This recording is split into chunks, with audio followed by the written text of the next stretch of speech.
Well, good morning. Welcome to another video. I've literally just got out of bed, you can probably tell, but I was instructed to come and make this video, and anyone who's ever received any spiritual instruction knows that you can't not follow the instruction. It's beneficent for helping you to escape the turmoil of your own incarnation. So not to follow the instruction would be foolhardy, and I've learned that the hard way many times. When you think you want to have a sleep in, or give it 5 minutes, Lord, and I'll be about it. It's like, no, you just got to get up and be about it. So here I am, and I was just having a little back and forth with someone about the woke ideology of the world at the moment, of the Western world predominantly. How it's pointless and useless, and whether you consider yourself to be woke under the, well, it's not really under the LBGT thing, but when I'm talking about woke as a worldly ideology or a worldly movement, I'm talking about becoming aware of the political, environmental, etc. truth, relative truth, that which passes for truth to the unawakened mind. And there is a big difference between being woke and being awakened. One is woke is an idea of worldly responsibility and worldly perception and all of that sort of thing, of uncovering what might be seen to have been at one time conspiracy theories, and making sense of political agendas and all of these sorts of things. And awakening, completely different to woke, is awakening to one's spiritual truth, to one's highest truth, which is not relative to the nature of the governments or situations of the day. It's a standard truth. It's there forever and ever. And I was trying to get across in my in the back and forth of our conversation, in my comments about that. And the only way that I could really put it forth, given that the mind that considers itself to be woke is simply restructuring a new aspect of its temporal identity, was to come and use the whiteboard to try and demonstrate in pictures what it is that in my mind is so simple, but which to the conceptual consciousness seems to have a very difficult time grasping, fundamentally because it has no drive or no purpose to want to grasp it, unless it fits into its own agenda of understanding, which it doesn't. Which is why, in fact, it needs to be considered and needs to be put into place, because it is a overriding consideration. It is a primary consideration for all of life. So if I look at the idea of the world here, and I'm in Australia, let's say, not really in Australia, I'm in eternity dreaming I'm in Australia, but there's Australia, I'll put there, New Zealand, I think it goes that way, somewhere there. Anyway, and the rest of the world's up here looking like whatever it looks like. Something there.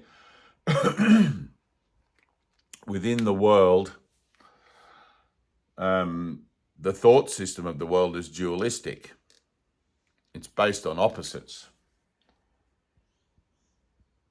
Mine, yours, this, that,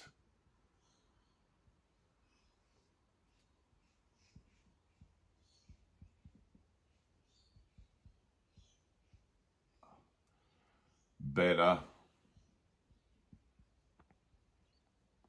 worse, rich, poor, sick, healthy. And then down the bottom, I could go on, like everything in the world is based. You cannot think of one thing, a conceptual association with one thing here that doesn't have an opposite. It's just the way, let me put the North Pole in there, South Pole. But down the bottom here, I'm just going to add woke, and then we'll put sleep. So all of these are ideas. All of these are ideas that are founded in a belief in what the world represents and the situation of a person who's in the world. And you're taught all of this stuff. You're taught it as early as Sesame Street. One of these things is not like the other. One of these things is not like the other. And you might think that it's better to be woke than to be asleep, to be ignorant of. This one is, ooh, and this one is like that. You might think it's better to be woke and to be well informed about government, environment, all the things that woke is concerned about, than to be asleep and to just bury your head in the sand and get on with your own life and not worry about anything like other people worry about things, pay your taxes, be a good little worker. But you would be sorely mistaken, because this, I should have a different color one, but woke is exactly the same as sleep. Exactly the same. They're not different in any, I know you think they are, and I'm going to explain it.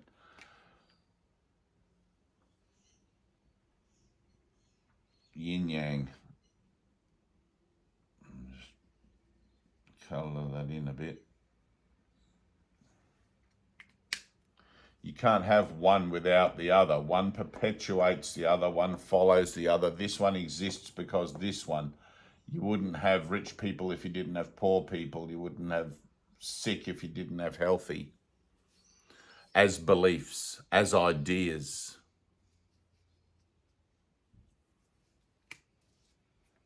But the person who's, let's say, he's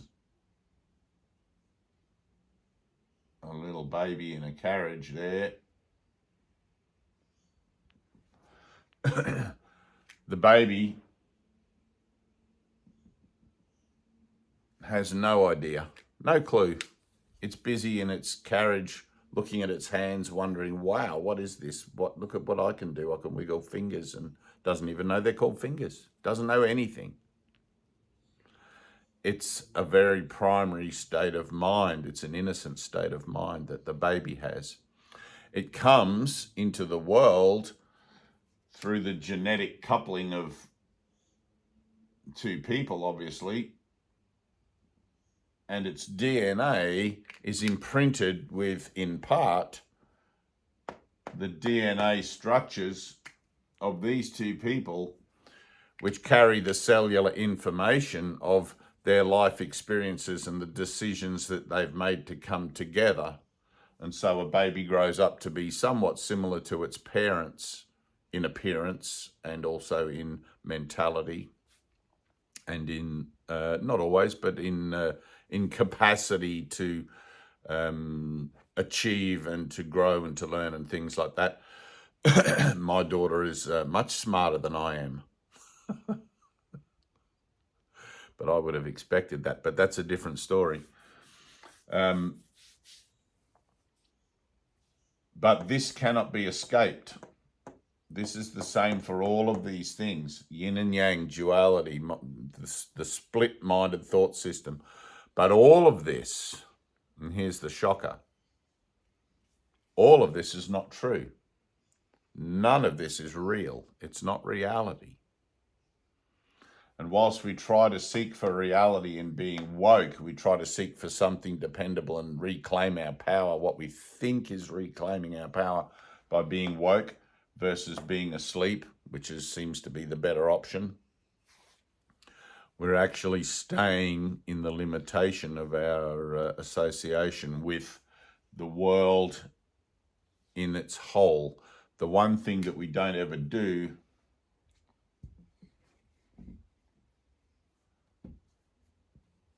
is question the nature of this in its entirety, question the world in its entirety. What is the world about? Why are we even here? The big picture, the meaning of life. Once you begin to question that, all of these things get shuffled around. You begin to look at them differently, and you begin to realize you'll come into contact with different ideas about things, such as this video that I'm presenting, and I haven't yet got to the main point. You'll begin to come into contact with ideas of things that seem to represent other than these things, and we'll call those for a second. I'll put them up here in the higher mind category. Spiritual ideas.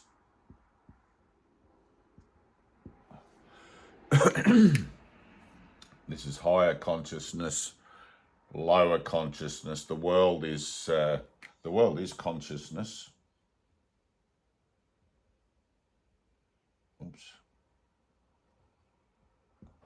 Right, the world and everything, the universe, the galaxies, everything is a symbolic representation of a state of mind that we call consciousness, because I am aware of it. I am conscious of it. It exists only because I am here to be aware of it. If I was not here, I would not understand that it exists at all. So we begin to question all this, and we come into contact with spiritual ideas. The penultimate spiritual idea, of course, is, I'll put it right up the top here, I might rub it out later, Maya. And I'm using Maya from the Eastern term, from the Hindu Brahmanic language, because Maya, translated into English, means illusion. And I'm only putting it there as a written word because the first written texts from the Upanishads talk about which is the Indian collection of spiritual works, talk about the world and the physical nature of life as being Maya, as being illusion. And if I was to go back a little bit in time before that, another 30,000 years before, we'd have the Australian Aboriginal people.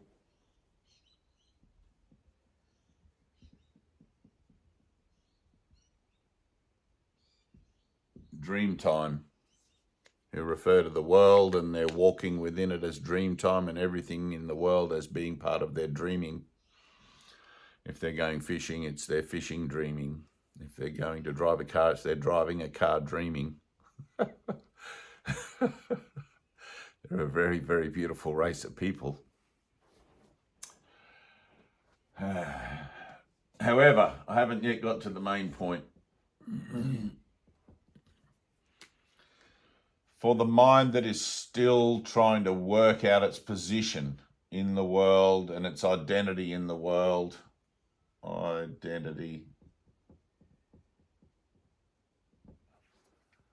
then I'll just go back to Maya. Not a very good M there, but Maya.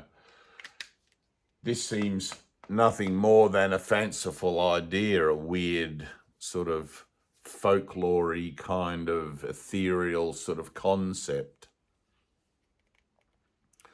And the mind that is concerned with the world does what it does with this, as it does with every concept. It puts it into one of these sides, better or worse. I'm going to think about that and put that into my life, or I'm going to reject that from my life. Because this is only experiential, it has no choice in here but to reject it. All right, so you put it in the trash basket, and then maybe later on you'll come into contact with other spiritual ideas that seem to represent this again. And you'll look at it and be like, oh, I've heard of that before. I've heard of that before, and I didn't know what to do with it then, and I don't really know what to do with it now. I'll put it over there again. I won't worry about that. It won't become part of my identity just yet anyway. I don't know enough about it, right? And then, of course, you keep coming into contact with other people, situations, and events, because once your mind begins to open to new ideas and new things, the only other new ideas and new things other than this, which by the time you reach 30 odd years of age, you've kind of got a grip on it. The only other ideas are ideas of spiritual nature, which are always going to point you to Maya. All right. Eventually, what happens is you start to have so many ongoing experiences of this happening, you'll buy yourself a book. Right? You'll say, oh, I've had all these synchronicities happen, or these serendipities, and all this sort of thing. Deja vu, and I saw a ghost, or I had a near-death experience, or whatever. I took a drug and I had a psychedelic experience of another dimension. Anything can give you a nudge from this towards this, which will lead to that, right? And that is an understanding, a true understanding. That renders all of this pointless. All of it. And the mind, once you truly understand the Maya, and I haven't got to the main point yet, once you truly understand the idea of the Maya, the illusion, all of this becomes nothing more than an old way of thinking that is no longer necessary because you're no longer serving separation.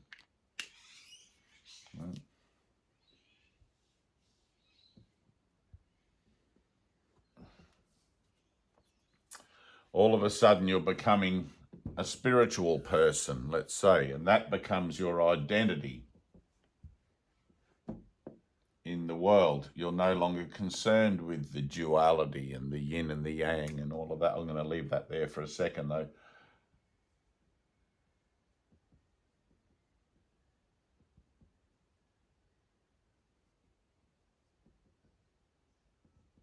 You're becoming a spiritual person like the Buddha.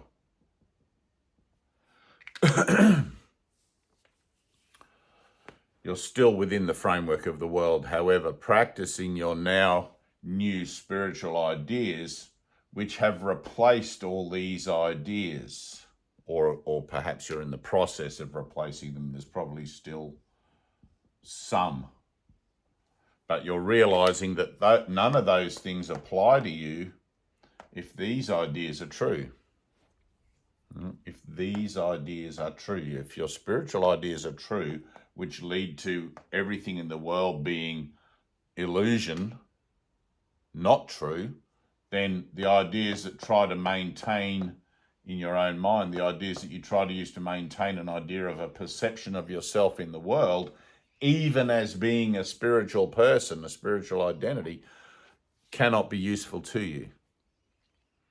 Because the whole point of your spiritual journey, the whole point of your worldly journey is to learn to not only achieve this sense of self where you no longer see yourself as separated from other people, situations, or things, but it is to restart or what would you call it? Rekindle your relationship with the journey of your soul, right? And you have to escape the yin yang.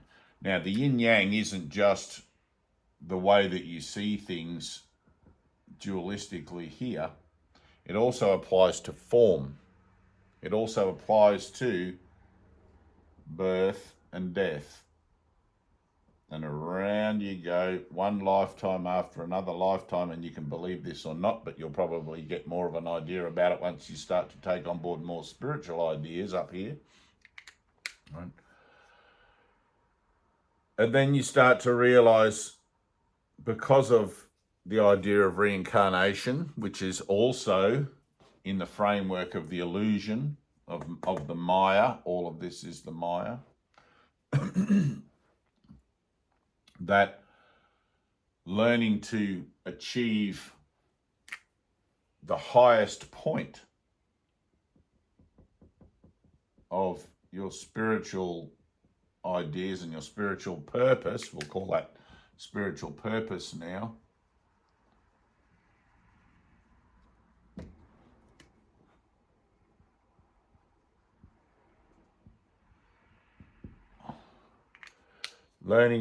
learning through the ideas that you've taken on board spiritually of your purpose and achieving your purpose becomes the important thing in your life. And all of these things that once were, as you unlearn them, as you forgive yourself this old way of thinking and this worldly mentality here, you start to serve your spiritual purpose, which is to achieve memory of Maya, or awakening, true awakening. And we'll put awakening in here.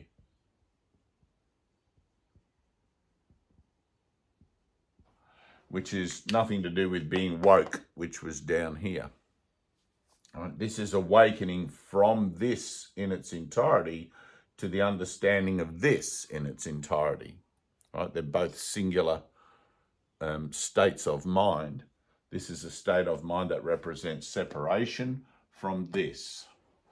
And within it is the separation mentality of the dualistic thought system, and the separation cycles that seem to be different each time around, but it's actually still the same thing. It is still mind. I don't know why I point to my head. Mind presenting itself or looking at itself or examining itself as this, right? Versus this, which it actually is. And this is formless, right? So actually, no, I made a little boo-boo there. Awakening. I have to rub out Maya. We'll just put Maya here now where it actually belongs. Maya. This is all Maya.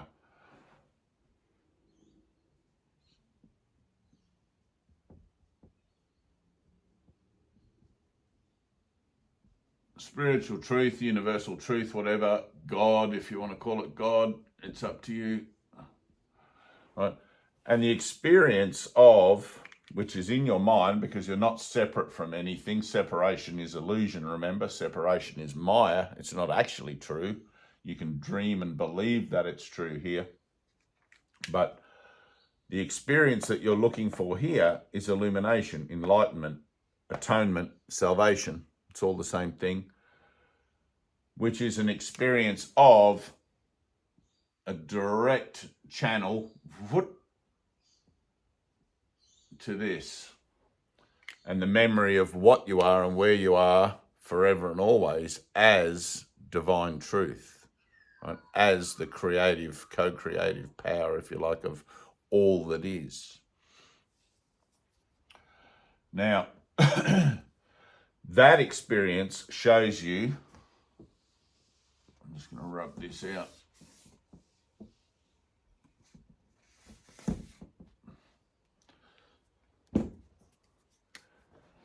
that experience, ta-da, let's call it the big ta-da there, ta-da,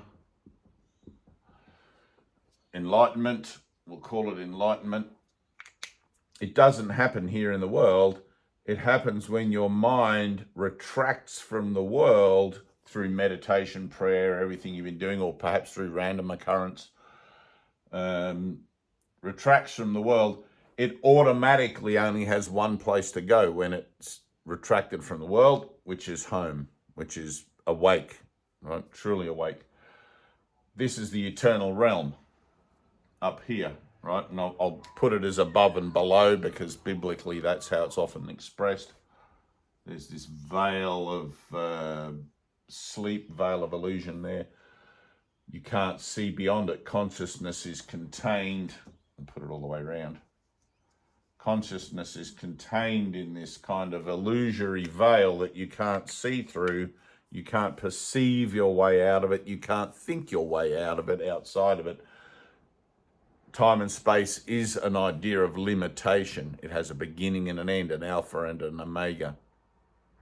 And within it, you can only do whatever is within it. You can only experience whatever is within it. Psychedelics, spiritual experiences, whatever. They're all available in here. Okay? Up here, above, there's no need. Everything's already known. Everything is completely already known. There's nothing to know. There's nothing to experience. Everything is self, singular. Down here, it's a coming to self, which is why all of this is pointless, because it only keeps you here. Once you realize that you're actually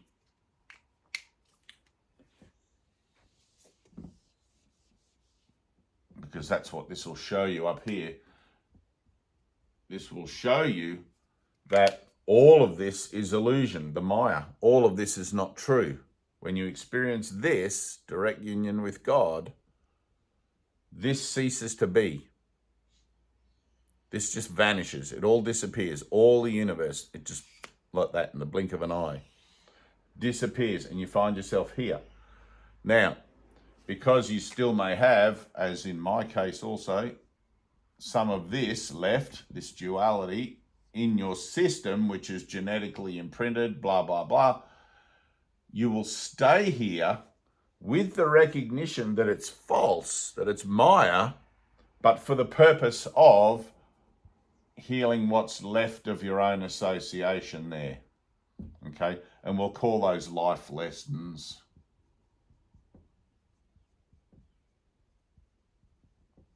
Right? You've got a few life lessons to go through an action of forgiveness.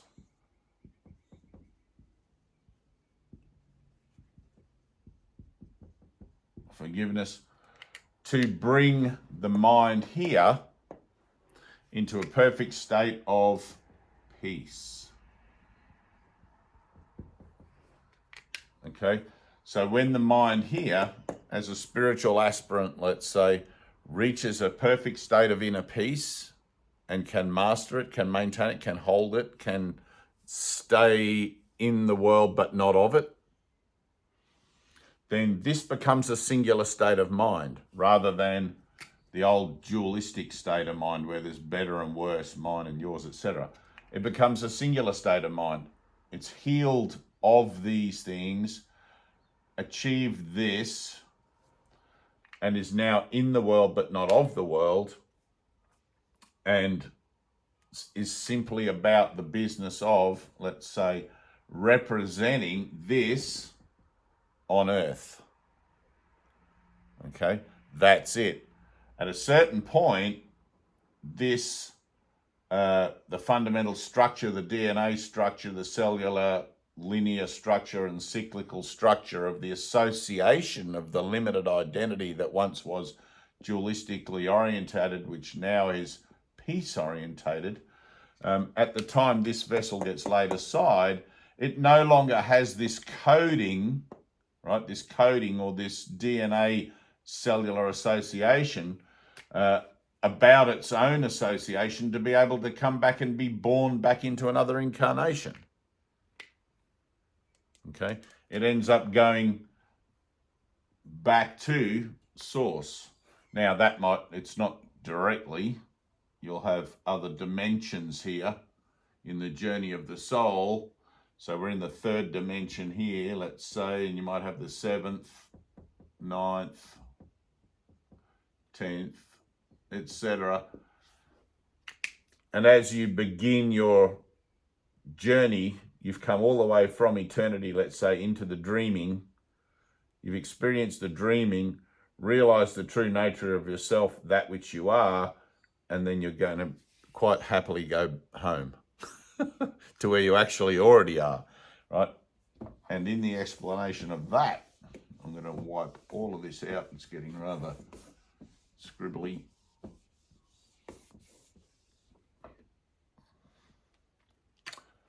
Don't know if we can, I'll just stick to this side, but God is everything.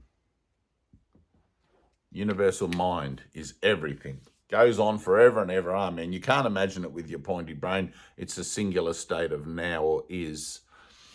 I'm going to draw you as a stick figure, me as a stick figure here for a second.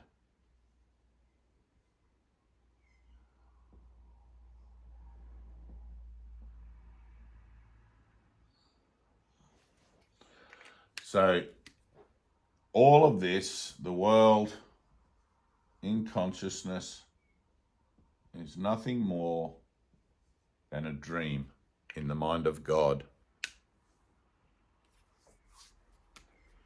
Dreaming of what it is I think I could be in a potential idea of being separate from this. Separation, the Maya, the dream. Okay? When this is no more, through enlightenment, it's been shown as false, you withdraw all your belief from it. The dreamer awakens, and there is only God. There is only God now. That's it.